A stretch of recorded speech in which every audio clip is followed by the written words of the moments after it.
The year is 1968 and Ford needs a new engine to compete in NASCAR.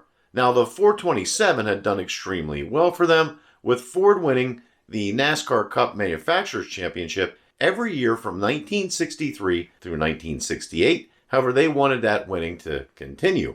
The 427 was going to be retired, and Ford felt it needed its own version of Chrysler's 426 HEMI in order to continue winning. The engine they came up with, we know as the Boss 429. Now at the time, they weren't sure which car to put that in. After a lot of angst and arguing within the company, it was decided the car would be put in the Mustang. That required a lot of modifications to the car.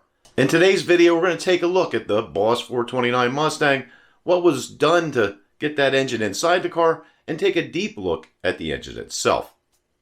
The 1969 Boss 429 Mustang was introduced in February of 1969 as a 1969 model. Should you have chosen to order a Boss 429, you would find your choices and options to be very limited. It was only produced as a sports roof. There were only 6 colors: Raven Black, Royal Maroon, Candy Apple Red, Wimbledon White, Blue, and Black Jade. And the only interior color available was black. There was only one driveline. The engine was the 375 horsepower, 429 cubic inch Cobra Jet HO V8. Yes, that was the original name of the engine we know as the Boss 429 today. This engine featured 4-bolt mains, a forged steel crankshaft, massive magnesium HEMI cylinder heads. This was later changed to aluminum mid-year, a hydraulic camshaft, full-flow exhaust manifolds, an aluminum high-rise intake, a 735 CFM Holley 4-barrel carburetor, a high-capacity engine oil cooler, a 65-amp alternator, a power steering oil cooler, and the engine breathed through a driver-controlled ram air intake. The only transmission option was a manual Ford top-loader closed-ratio 4-speed. The final drive was a traction lock with a 3.91:1 gear ratio housed in a 9-inch nodular case with 31 spline axles. Other performance equipment included power front disc brakes and a special suspension with ultra heavy-duty performance front and rear springs and shocks, competition front-rear stabilizer bars, staggered rear shocks, and F60 by 15-inch wide oval fiberglass belted tires mounted on 15 by 7-inch Magnum 500 wheels. Production of the Boss 429 began in 1968 at the Forge Rouge plant. Front apron assemblies needed to be revised to accept the Boss 429 engine, and the front fenders were altered as well. The cars were then shipped to CarCraft of Dearborn, Michigan, a Ford Performance contractor, for final assembly. CarCraft further modified the Mustangs by altering the shock towers, extending the inner front fenders, modifying the front suspension, installing the Boss 429 engine, and any other final assembly items.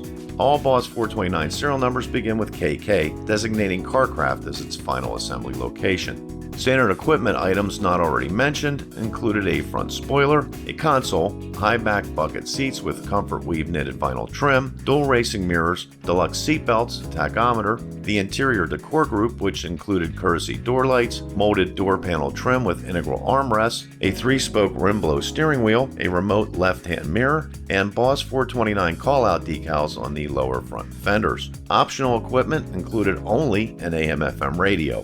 The automotive press wasn't all that impressed with the Boss 429. Car Life felt it was an improvement over the Mach 1 in the handling department, as the revised geometry and wider front track required to fit the 429 made the Boss handle better. However, they noted the weight distribution was far from ideal.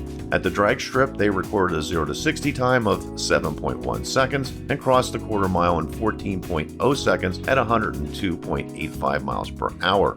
Production numbers for the 1969 Boss 429 vary between 859 and 861 depending on the source you choose to believe. However, this was more than enough for the engine to qualify for use in the NASCAR series. 1970 brought some changes to the Boss 429. The Mustang was revised visually, however we covered that topic in last week's video and I'll link it at the end of this video. Ford revised the valve train of the Boss 429 going from hydraulic lifters to solid lifters. This was done to minimize valve float. A Hirsch shifter was added to the top loader. The largest factory hood scoop ever mounted to a Mustang was carried over, however all were painted black. New exterior paint colors were added, those being Grabber Orange, Grabber Green, Grabber Blue, Calypso Coral, and Pastel Blue. Ford added a new color option to the interior as well, making the white and black combination optional. This was a black dash and carpets with white seats, door panels, and quarter trim panels. New options were added as well, such as sport slats, backlight louvers, and a rear deck spoiler. There were no other changes of note for 1970. Production numbers were down a tick, with Ford building and delivering only 499 Boss 429s for the 1970 model year. The Boss 429 was never the terror of the streets that a lot of people envisioned it to be. Even with all the modifications that Carcraft did to the car, the exhaust manifolds were too restrictive, and the 735 carburetor really didn't let that engine breathe up to its full potential. Most automotive magazines back in the day recorded quarter-mile times for the Boss 429 in the 14-second range, somewhere around 100 miles per hour. Now that stated, this engine could be modified to deliver some serious horsepower. Motor Trend magazine in its April 1970 issue tested a Boss 429 that was set up for the drag strip. The engine was blueprinted. It had headers on it. It was running no mufflers. It had a different gear set in the back. That car ran a quarter mile in 12.3 seconds at 112 miles per hour. A Boss 429 Mustang new in 1969 and 1970 cost roughly $5,000. That was a lot of money back in the day. That said, Ford lost money on every Boss 429 it sold. Now, they never disclosed how much, but yeah, the car was a loser financially for them. However, it did allow them to enter the Boss 429 engine into the NASCAR series, and yes, they won the championship again in 1969. The engine continued in use in NASCAR all the way up to 1971. So it wasn't a bad run for Ford Motor Company. Now, if you enjoyed this video, please click the like button. That helps get it recommended to other users, and maybe consider subscribing. I have a lot of content like this on the channel. This video right over here, I mentioned it in the video. It covers the 69 and 70 Mustangs minus the Boss cars. So we've got the Mach 1s in there, the Grandes, the Shelbys are covered as well.